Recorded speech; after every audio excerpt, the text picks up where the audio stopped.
तर दोन्ही बाजूनी एकीकडे युतीचा प्रयत्न करत आहेत, दुसरीकडे महाविकास आघाडीकडनं आणि त्या पक्षांकडनं आघाडीचा प्रयत्न होतोय। नक्की हालचाली काय सुरू आहेत त्या संदर्भातल्या टॉप 9 बातम्या पाहूया।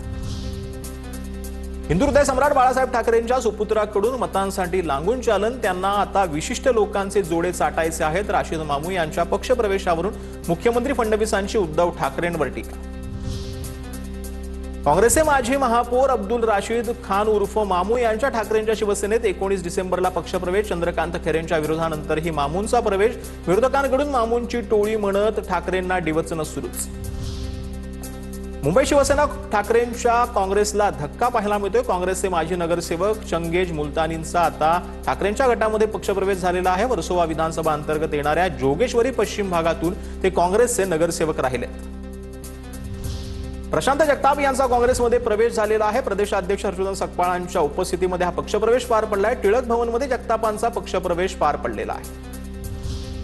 ठाकरेंच्या पक्षासोबत सकारात्मक चर्चा, मात्र अद्याप निष्कर्ष नाही। काँग्रेस, ठाकरे, शिवसेना आणि राष्ट्रवादी शरद पवार पक्ष मुंबईत एकत्र यावा असा प्रयत्न। काही सिटिंग नगरसेवक असलेल्या जागा आम्हाला मिळाव्या यासाठी आमचा प्रयत्न सुरू। जयंत पाटील यांची माहिती। आमची युती सत्ता आणि स्वार्थासाठी नाही। उपमुख्यमंत्री एकनाथ शिंदेंची ठाकरे बंधूंवर टीका। काही जण स्वतःचं अस्तित्व टिकवण्यासाठी युती करतायत असाही टोला।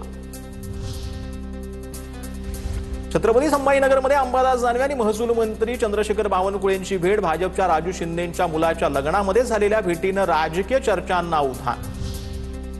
छत्रपती संभाजीनगरमध्ये अजित पवार महायुतीत लढणार नाही। अजित पवारांची राष्ट्रवादी 100 जागांवर लढणार। शहराध्यक्ष अभिजित देशमुखांची माहिती। जळगावात भाजपाकडून अजित पवारांच्या राष्ट्रवादीला केवळ 4 ते 5 जागांचा प्रस्ताव, तर राष्ट्रवादी 26 जागांवर लढण्यावर ठाम। स्वबळाच्या तयारीत भाजपच्या मंगेश चव्हाणांकडून मनधरणी।